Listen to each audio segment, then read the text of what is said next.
In these series of videos I will talk about imperfections in solids. As the last series, I give you an important question. Why study imperfections in solids? And you will understand exactly if you all watch all videos in this series. The properties of some materials are influenced by the presence of imperfections. So it is important to have a knowledge about the types of imperfections that exist and the roles they play in affecting the behavior of materials.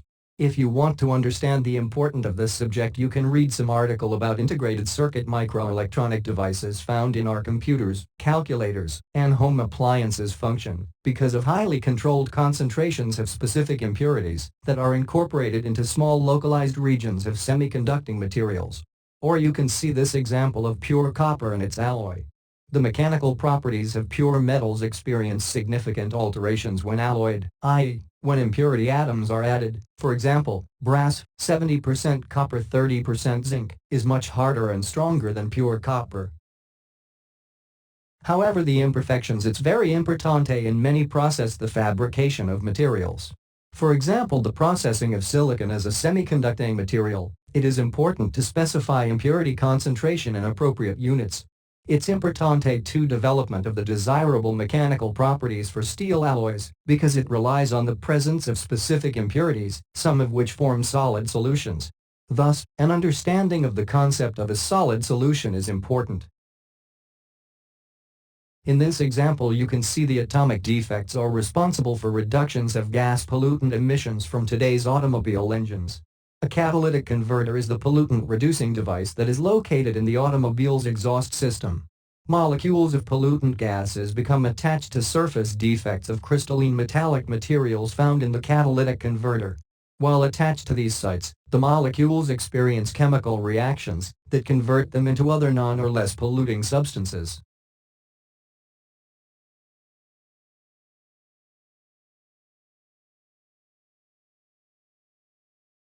In this step there is the decomposition of oxide of nitron to oxygen and nitrogen.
Now, Let us to understand some physical concepts. What's the classification of crystalline defect? The imperfections is frequently made according to geometry or dimensionality of the defect.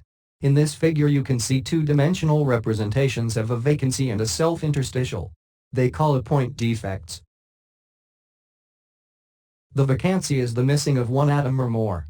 It is not possible to create such a material that is free of these defects. In thermodynamics, the entropy of the crystal is increased as function of number of vacancies.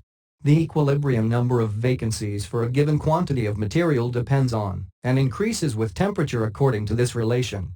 When, in this expression, N is the total number of atomic sites, Q, V is the energy required for the formation of a vacancy, T is the absolute temperature in kelvins, and K is the gas or Boltzmann's constant. A self-interstitial is an atom from the crystal that is crowded into an interstitial site, a small void space that under ordinary circumstances is not occupied. In metals, a self-interstitial introduces relatively large distortions in the surrounding lattice because the atom is substantially larger than the interstitial position in which it is situated. Consequently, the formation of this defect is not highly probable, and it exists in very small concentrations, which are significantly lower than for vacancies.